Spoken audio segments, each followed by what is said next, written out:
வணக்கம். நீங்களும் உங்கள் அன்பு குடும்பமும் எல்லா வளமும் பெற்று வாழ்க வளமுடன். நான் சத்யதேவ் ரோஷன் பேசுகிறேன். இன்றைக்கி நம்ம வாழ்க்கையை மேம்படுத்தக்கூடிய ஒரு அற்புதமான பயிற்சி பற்றி பார்க்க போகிறோம். பிரபஞ்சத்தை வசப்படுத்தி நமக்கு வேணுங்கிறதெல்லாம் அடையக்கூடிய ஒரு வழி தான். இந்த பயிற்சியை மட்டும் நீங்கள் தொடர்ந்து செஞ்சீங்கன்னா உங்கள் வாழ்க்கை கண்டிப்பாக உயர்ந்த நிலைமைக்கு போகுங்கிறது உறுதி, 100% ஷூர். சரிங்களா? இப்போ நம்ம நினைக்க காரியமெல்லாம் சாதிக்கணும்னா, நம்மளால் முடியலைன்னா என்ன பண்ணுவோம்னா, யாராவது தகுதி வாய்ந்த ஆள்கள், உயர்ந்த நிலைமையில் இருக்கிற ஆள்களோட ரெக்கமெண்டேஷன் நம்ம எடுத்துக்குவோம். சரிங்களா? இப்போ நம்ம ஒரு சாதாரண ஒரு ஆஃபீஸில் வேலை செஞ்சுட்டு இருக்கிறோன்னு வைங்க. இப்போ அந்த ஆஃபீஸில் வேலை செஞ்சுட்டு இருக்கும்போது சுற்றியுள்ள நபர்களால் நம்ம எப்படி பார்க்கப்படுறோம், நம்ம நினைக்கிற விஷயங்கள்லாம் நடக்கிறதுக்கு எவ்வளோ டைம் ஆகுது. சரிங்களா? நமக்கு ஒரு காரியம் ஆகணும்னா அந்த காரியத்தை முடிக்கிறதுக்கு நம்ம எவ்வளோ கஷ்டப்படுறோம், எவ்வளோ டைம் எடுத்துக்குது அப்படிங்கிறதெல்லாம் நம்ம யோசித்து பார்த்துக்கலாம் ஃபஸ்ட்டு. சரிங்களா? இதே நம்ம பிரதமர் அலுவலகத்தில் வேலை செய்கிறோம், பிரதமர் கூட க்ளோஸாக இருக்கிறோம், பிரதமரோட மிக நெருங்கிய நண்பராக இருக்கும், ஒரு அமைச்சராக இருக்கும், பிரதமரோட வீட்டிலேயே குடியிருக்கிறோம். இந்த மாதிரிலாம் நம்ம கற்பனை பண்ணிக்கலாம். சரிங்களா? இப்போ நீங்கள் பிரதமர் அலுவலகத்தில் நீங்கள் வேலை செய்கிற மாதிரி இருக்கிற மாதிரி நீங்கள் கற்பனை பண்ணுங்கள். எப்போவுமே பிரதமர் கூட சுற்றிட்டு இருக்கிற மாதிரி நினச்சிக்கோங்க. இப்போ உங்களுக்கு ஆக வேண்டிய காரியத்தை உங்களால் சாதிக்க முடியுமா, முடியாதா? வெளியிலேருந்து உங்களுக்கு யாராவது ப்ராப்ளம் கொடுத்தாலும் அந்த ப்ராப்ளத்தை சால்வ் பண்ணிக்கலாம். உங்களுக்கு ஒரு வேலை நடக்கணும்னு நினச்சேன்னா ஓடி வந்து செய்கிறதுக்கு அவ்வளோ பேர் தயாராக இருப்பாங்க. ஏன்னா நீங்கள் பிரதமர் கூட இருக்கீங்க, பிரதமர் பக்கத்தில் இருக்கிறனால. சரிங்களா? ஒரு மனிதர் ஒரு 5 வருஷம் ஆட்சியில் இருக்கக்கூடிய ஒரு மனிதர் கூட நம்ம பழக்க வழக்கத்தில் ஏற்படுத்திக்கிட்டோம்னாலே, அந்த உயர்ந்த நிலைமையில் இருக்கிற அந்த மனிதர் கூட நம்ம பழக்க வழக்கத்தை ஏற்படுத்திக்கும் போதே, ஃப்ரெண்ட்ஷிப் வச்சுக்கும் போதே நமக்கு அவ்வளோ பெரிய ஒரு நன்மை ஏற்படுது. அவ்வளோ மிகப்பெரிய லைஃப் ஸ்டைல், பிரம்மாண்டமான லைஃப் ஸ்டைல் நமக்கு அமையும் போது நம்ம பிரபஞ்சத்தோட நம்ம நட்பை ஏற்படுத்திக்கிட்டோம்னா நம்மளோட வாழ்க்கை எப்படி இருக்குன்னு யோசிச்சு பாருங்க. நம்ம பூமியோடையும் சூரியனோடையும் நட்சத்திரங்களோடையும் கோள்களோடையும் பஞ்சபூதங்களோடையும் நம்மளோட நட்பை ஏற்படுத்திக்கிட்டோம்னா நம்ம வாழ்க்கை எப்படி இருக்கும்? பிரதமருங்கிறவர் 5 வருஷம் இருப்பார், அதுக்கப்புறம் வேறு ஆட்சி வரும், அவரே இருக்கலாம். எவ்வளோ வருஷம் இருப்பாருன்னு சொல்ல முடியாது. இப்போ நம்ம நாட்டில் பொறுத்த வரைக்கும் 5 வருஷத்துக்கு ஒரு தடவை மாறிக்கிட்டு தான் இருக்காங்க. நீங்கள் ஒரு குறிப்பிட்ட காலத்துக்கு அப்புறம் அந்த பிரதமரையே நம்ம மறந்துடுவோம். நிறைய பிரதமர்களை நம்ம அது மாதிரி மறந்துருக்கோம். வாஜ்பாய் மாதிரியான உன்னதமான ஒரு பலம் வாய்ந்த பிரதமரையே எல்லாரும் மறந்துட்டோம். சரிங்களா? அந்த மாதிரி மறந்துடுவோம். இப்போ நம்ம ஆனால் பிரபஞ்சங்கிறது இந்த பூமி சூரியன்லாம் பார்த்தீங்கன்னா அதுகெல்லாம் இருக்கிற வரைக்கும் தான் நம்ம இருப்போம். சரிங்களா? எப்பவுமே நிலையாக இருக்கிறது. அது ஒரு நாட்டுக்கு மட்டும் நன்மை தராமல் உலகத்தையே அரவணைச்சு உலகத்துக்கு வேணுங்கிறதெல்லாம் கொடுத்துட்டு இருக்கிற ஒரு உன்னதமான அற்புதமான சக்திகள். அது கூட நம்ம தொடர்பு ஏற்படுத்திக்கிட்டோம்னா நம்மளோட வாழ்க்கை எப்படி இருக்குன்னு யோசிச்சு பாருங்க. இப்போ உலகத்திலேயே ரொம்ப பலம் வாய்ந்த சக்தி வாய்ந்த மனிதர்கள்னால் நம்ம யாரை சொல்லலாம்னு பார்த்தீங்கன்னா நம்ம ஆன்மீகவாதிகளை தான் சொல்லுவோம். சரிங்களா? ஆன்மீகத்தில் உச்சத்தடைந்து மனிதராக பிறந்து தெய்வமாக வாழ்ந்த, தெய்வ நிலை அடைஞ்ச உன்னதமான மகான்களை தான் நம்ம சொல்ல முடியும். சரிங்களா? நம்ம நமக்கு ஏதாவது ஒரு பிரச்சனை ஏற்பட்டுச்சுன்னா, மன ரீதியாக ரொம்ப துன்பப்பட்டுட்டு இருந்தோம்னா அதுக்கான சொல்யூஷன் 2 பேர்த்துக்கிட்ட தான் நம்ம கேட்க போனோம். ஒன்று தெய்வத்துக்கிட்ட போகும், இல்லாட்டி மகான்கள் கிட்ட போகும். சரிங்களா? சித்தர்கள், ஏசுநாதர், முகமது நபி, அதுக்கப்புறம் புத்த பெருமான், இந்த மாதிரி நிறைய ஞானிகள், நிறைய மகான்கள், உன்னதமான ஆளுகள் நிரம்பி இருக்காங்க உலகம் ஃபுல்லாக. நம்மளாம் அவங்கக்கிட்ட தான் போயிட்டு இருப்போம். நம்ம யாராவது ஒரு மிகப்பெரிய பணக்கார அம்பானி மாதிரியான ஒரு தொழிலதிபர் ஃபோட்டோ வச்சுக்கிட்டு ஐயா எங்களுக்கு உதவி செய்யுங்க, எங்கள் துன்பத்தை போக்குங்கன்னு கேட்குறோமா? இல்லை ஐன்ஸ்டீன் ஃபோட்டோ வச்சுட்டு நம்ம கேட்குறோமா? இல்லை பெரிய அரசியல் தலைவர் ஃபோட்டோ வச்சுக்கிட்டு, பிரதமராக இருந்தவர், முதலமைச்சராக இருந்தவர் ஒரு ஃபோட்டோ வச்சுக்கிட்டு அவர்கிட்ட ப்ரே பண்ணிட்டு இருக்கணுமே எங்களுக்கு இதெல்லாம் நடத்தி கொடுங்கன்னு கேட்குறது இல்லை. யாருக்கிட்ட நம்ம போய் கேட்குறோம்னா ஞானிகள் கிட்ட, மகான்கள் கிட்ட தான் நம்ம போய் சரண்டர் ஆகிறோம். அவங்கெல்லாம் வாழ்ந்து முடிஞ்சு பல்லாயிரக்கணக்கான வருஷம் ஆனாலும் அவங்களோட இதை வச்சு தான் நம்ம அவங்கக்கிட்ட தான் நம்ம போய் கேட்டிருக்கோம். ஏன்னா அவங்கெல்லாம் பிரபஞ்சத்தோட தொடர்பு வச்சுக்கிட்டு இருந்தவங்க, இயற்கையோட தொடர்பு வச்சுக்கிட்டு இருந்தவங்க, கடவுளோட தொடர்பு வச்சுக்கிட்டு இருந்தவங்க. அதனால தான் அவங்களுக்கு எல்லாத்தையும் சாதிக்க முடியும். அவங்க நினைச்சாங்க, அவங்கக்கிட்ட தானே பொண்ணும் பொருளும் கொட்டி கிடக்குது. சாமியார் கிட்ட தானே அவ்வளவு குவியுது. உண்மையான சாமியார், பிரபஞ்சத்தோட தொடர்பு ஏற்படுத்திக்கிறவங்க, கடவுளோட தொடர்பு ஏற்படுத்திக்கிறவங்கன்னு சொல்லிட்டு இருக்கிறவங்க கிட்டேயே பார்த்தீங்கன்னா இந்த காலத்தில் அவ்வளவு பொண்ணும் பொருளும் கொட்டி கிடைக்குது. உண்மையான கனெக்ஷன் வச்சுருக்கிறவங்க கிட்ட அவ்வளவு கொட்டி கிடைச்சதில்ல. இப்போ ரமண மகரிஷி ஆகட்டும், பெரிய பெரிய மகான்கள் ஆகட்டும், அவங்கெல்லாம் பணம் பொருளெல்லாம் எதுவுமே விரும்பலை. இருந்தாலும் அவங்களுக்கெல்லாம் பிரம்மாண்டமான ஒரு வாய்ப்பு அமைஞ்சிச்சில்ல, அவ்வளோ பெரிய அற்புதமான சூழ்நிலையில் இருந்துச்சுல்ல, அவ்வளோ பெரிய அமைப்பை நிறுவி அவ்வளவு பேர் அவங்கக்கிட்ட பார்த்துட்டு போயிட்டு இருந்தாங்கல்ல. இதெல்லாம் எப்படின்னா அவங்கெல்லாம் பிரபஞ்சத்தோடையும் இறைவனோடையும் தொடர்பு வச்சுட்டு இருந்தாங்க, இயற்கையோடையும் தொடர்பு வச்சுட்டு இருக்கிறனால தான் அவங்களுக்கு அந்த மாதிரியான ஒரு அற்புதமான ஒரு பிரம்மாண்டமான லைஃப் அமைஞ்சிச்சு. அவங்க அதெல்லாம் விரும்பாட்டியும் கூட எல்லாமே அவங்க கிட்ட போய் சேர்ந்துச்சு. இப்போ ஞானிகள், சித்தர் பெருமக்கள் இவங்க தான் வந்து இயற்கையோடும் பிரபஞ்சத்துக்கூடையும் தொடர்பு வச்சுக்க முடியுமானா கண்டிப்பாக இல்லை. நம்மளாலையும் தொடர்பு வச்சுக்க முடியும். அதைத்தான் அவங்க விரும்பினாங்க, அதைத்தான் நமக்கு சொல்லி கொடுத்தாங்க. நம்ம என்ன பண்ணுறோம்னா நம்மளை சுற்றி இருக்கிற மனிதர்கள் கூட தான் தொடர்பு வச்சுக்கிட்டு மனிதர்களை பற்றி தான் பேசுகிறோம்.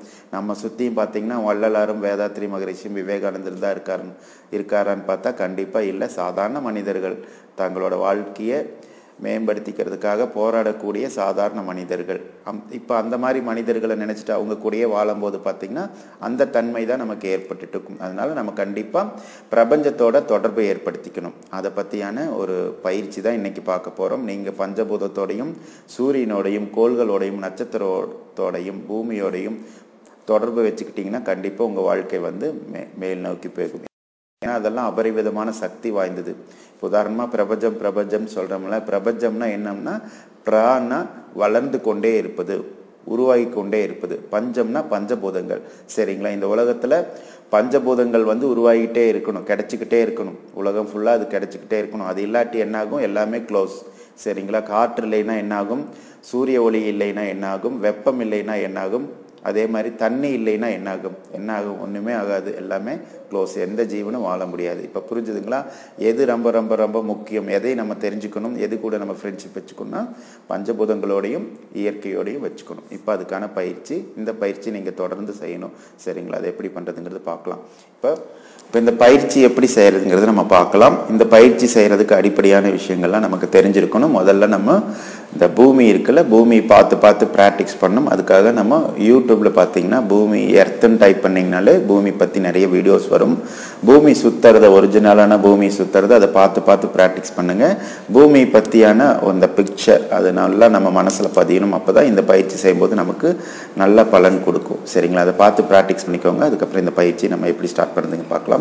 அதுக்கு முன்னாடி முக்கியமான விஷயத்தை தெரிஞ்சுக்கலாம். பூமியிலேருந்து சக்தி மேலே போகும், பிரபஞ்சத்திலேருந்து சக்தி எப்பவுமே கீழ் நோக்கி வந்துட்டு இருக்கும். இப்போ பூமியிலேருந்து வர சக்தியை 3 முறையில் நம்ம எப்பவுமே தொடர்ந்து ஈர்த்து தான் நம்ம உடம்பை உருவாக்கிட்டு இருப்போம் தொடர்ந்து.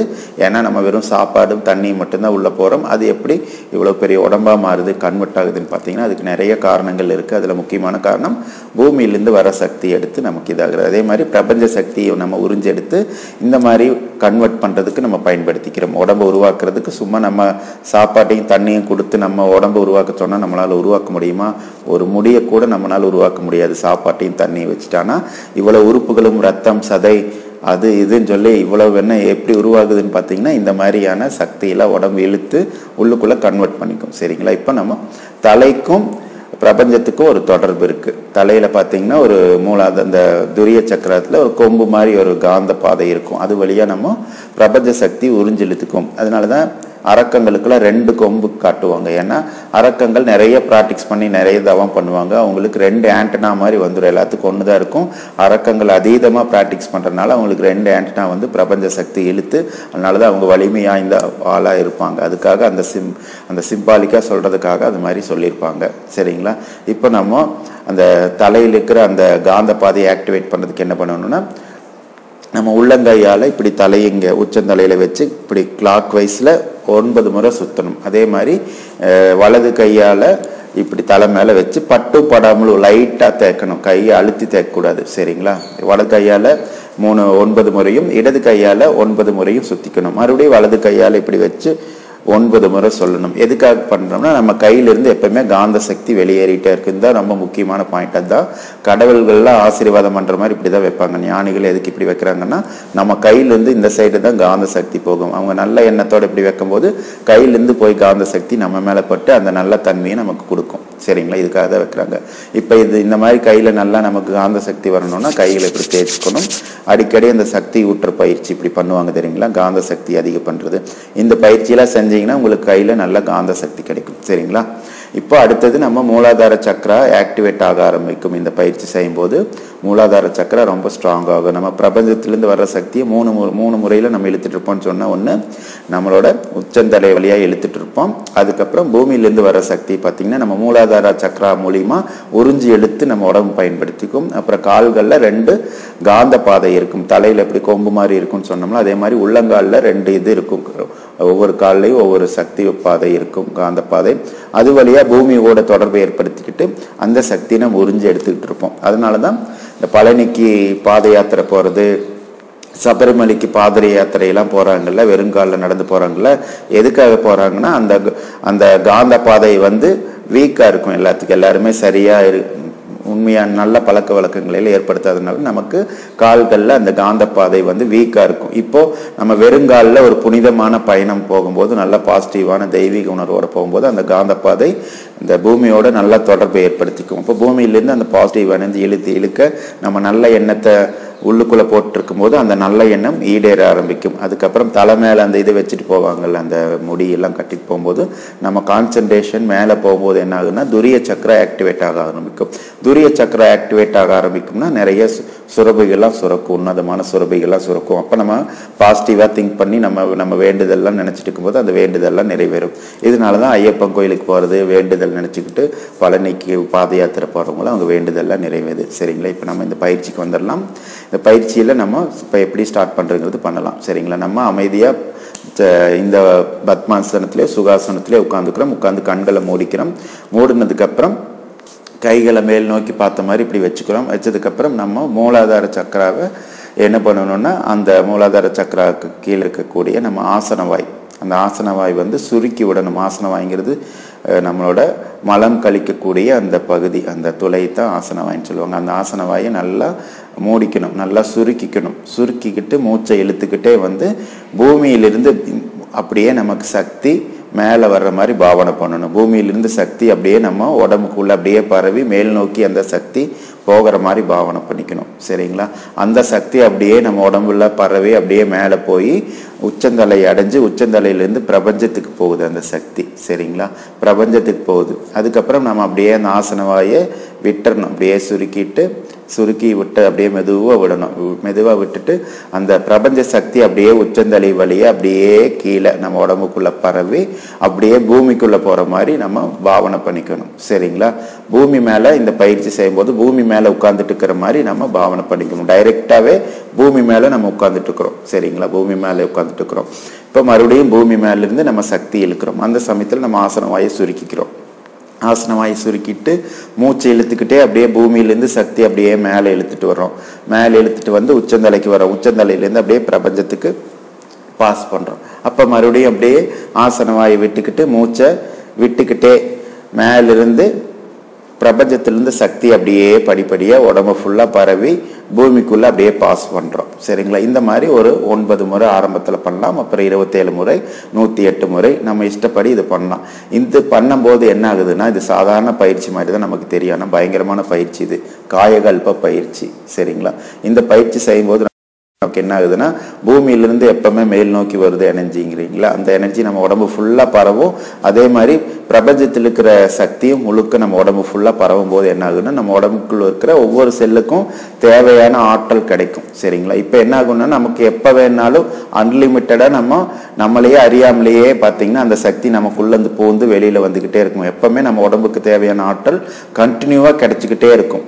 இந்த மாதிரியான மெத்தடெல்லாம் பயன்படுத்தி தான் சித்தர்கள்லாம் பார்த்தீங்கன்னா ஜீவ சமாதி அடைஞ்சாங்க. உடம்பு அழியாமல் வச்சுக்கிட்டாங்கல்ல, பல ஆயிரம் வருஷம் உயிரோடு இருந்தாங்கல்ல, சாகாமல் இருக்காங்கல்ல இன்னையும். அதுக்கெல்லாம் என்ன காரணம்னா, அவங்க ஆட்டோமேட்டிக்காக அவங்க கண்ட்ரோலில் இல்லை, அவங்க வாட்டிக்கு ஃப்ரீயாக இருப்பாங்க, எதையும் நினைக்க மாட்டாங்க. அந்த உடம்புக்கு பழக்கப்படுத்தி வச்சுக்கிட்டாங்க. பிரபஞ்சத்தோட சக்தி அப்படியே உள்ளுக்குள்ளே இழுத்து பிரபஞ்ச சக்தி குறைஞ்சதுனா தானே நம்ம உடம்புல ஒவ்வொரு செல்களோட இயக்கம் குறைஞ்சு அதோட லைஃப் டைம் குறைஞ்சு நம்ம உடம்பெல்லாம் குறுகி முதுமை ஏற்பட்டு இறப்பு ஏற்படுது. இப்போ இந்த மாதிரி பயிற்சி நம்ம செய்ய ஆரம்பிச்சோம்னா என்ன ஆகுனா, பிரபஞ்சத்துக்கு கூட எப்பவுமே கனெக்டில் இருப்போம்.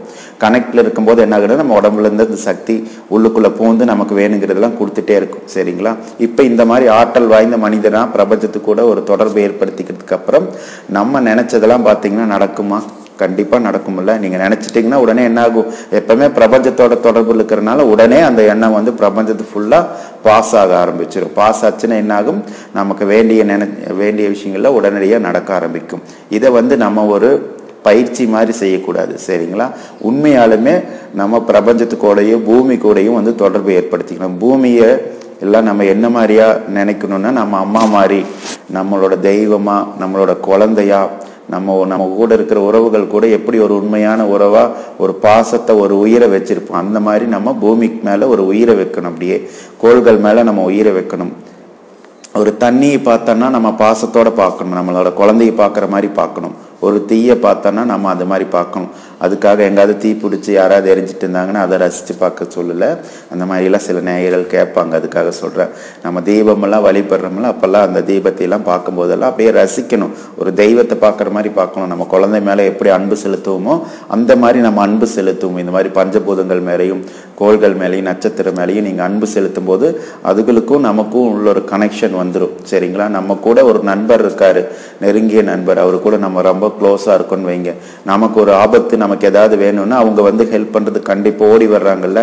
சாதாரண ஒரு மனிதனே வரும்போது நம்ம பிரபஞ்சத்தோட இப்படி உயிர் கலப்பு ஏற்படுத்திக்கிட்டோம்னா பிரபஞ்சம் நமக்கு என்ன பண்ணும்? அந்த மாதிரி விஷயங்களை தான் ஞானிகளுக்கும் மகான்களுக்கும் அந்த பிரபஞ்சம் பண்ணியிருக்கு. அவங்களுக்கு வேணுங்கிறதெல்லாம் கொடுத்து எல்லா ரகசியத்தையும் அவங்களுக்கு சொல்லி கொடுத்து அவங்க நீர் மேலே நடப்பாங்க, நீரில் குளிப்பாங்க, இந்த தண்ணி மேலே நடப்பாங்க, தீயில குளிப்பாங்க, பறப்பாங்க, வானத்தில் என்ன வேணால் பண்ணுவாங்க. இதெல்லாம் எப்படி நடந்துச்சுன்னா அது கூட அப்படி அன்பா ஒரு உயிர் கலப்பு நடக்கிறனால நடந்துச்சு. நம்மளும் அந்த மாதிரி இந்த மாதிரி இயற்கை கூட நம்மளோட உயிரை கலக்கணும், அப்படியே வந்து பாசத்தை பொழியணும். அப்படி பொழியும் போது என்ன ஆகுதுன்னா நம்மளோட வாழ்க்கை வந்து அற்புதமான வாழ்க்கையாகும். நம்மளும் அந்த மாதிரியான ஒரு மகானா மாற முடியும். 100% சாத்தியம். இது எல்லாரும் இது ட்ரை பண்ணுங்க. ட்ரை பண்ணீங்கன்னா உங்க வாழ்க்கை வந்து அற்புதமான வாழ்க்கையா மாறும். நீங்களும் உங்கள் அன்பு குடும்பமும் எல்லா வளமும் பெற்று வாழ்க வளமுடன்.